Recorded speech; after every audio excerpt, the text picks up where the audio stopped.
Partnering with NRCS to develop a comprehensive stormwater and irrigation management plan can help your greenhouse to create innovative solutions for water management.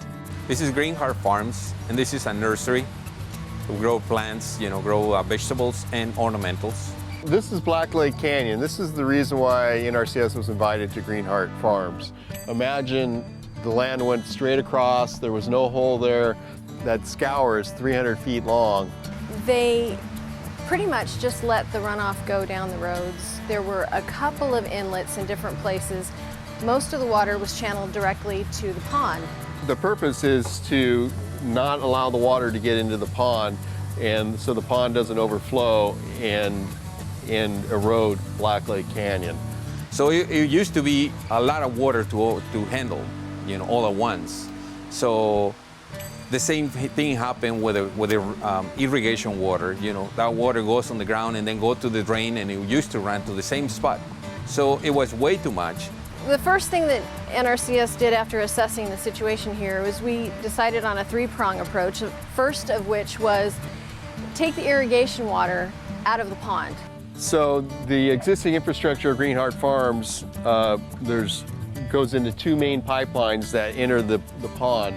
Out of each pipeline there's a diversion box, and at the diversion box we redirect the irrigation water by closing the main gate, and it goes to these tanks down below, and those tanks divert it to a spray field within the eucalyptus forest.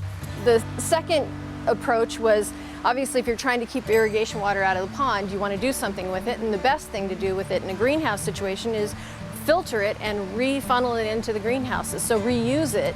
And one of those ways we did that was we did a retrofit on these existing sprinklers, boom systems, where they initially only had one nozzle, and we retrofitted them so that there's 3 nozzles now. So it increases the flexibility of irrigation. Now, depending on the stage of growth or the crop type or the application, whether they're misting and cooling it down or they're irrigating, they can use the appropriate nozzle. And we estimate water saves, the manager estimates water saves of at least 25%. The third approach was to definitely lessen the amount of stormwater hitting the pond. So we have these downspouts that are along the ranges, and they divert the stormwater runoff into drain pipes, and they end on this diversion box. And at this diversion box, you can see there's a screen in there that the water then goes inside the range into percolation vaults. We were walking down the pathway one day and we said, gosh, it's too bad you couldn't store the water under all these roads. And guess what we did? We figured out through Mark, our engineer, how to store water at least until it can percolate down underneath the roads, underneath the greenhouses, underneath anything that we could possibly get it underneath. So we're in the Connolly Range, which is about 3.5-acre greenhouse. And from the diversion box, the water goes through a 24-inch pipe to 4 of these StormTech chambers. Each StormTech chamber will have a manhole, and they tie into StormTech chambers that go 120 feet down. And from those chambers, the water percolates into the oceano sand soil. With the help of NRCS, we've been figuring out ways to manage all that water. Then now, we collect it on different ways and disperse it on the forest to don't allow it to minimize the amount of water that goes to the pond.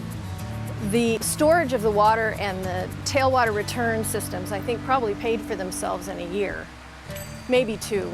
And it's a cost sharing with NRCS. They co-share the cost of all the programs and projects that we've been working on.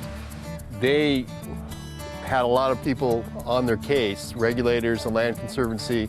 So they went from being bad guys to now being the innovative, proactive guys, and in the forefront of methods for other greenhouses to follow. If you'd like more information on water management for greenhouses or other conservation practices, contact the District Conservationist at your NRCS office or visit our website.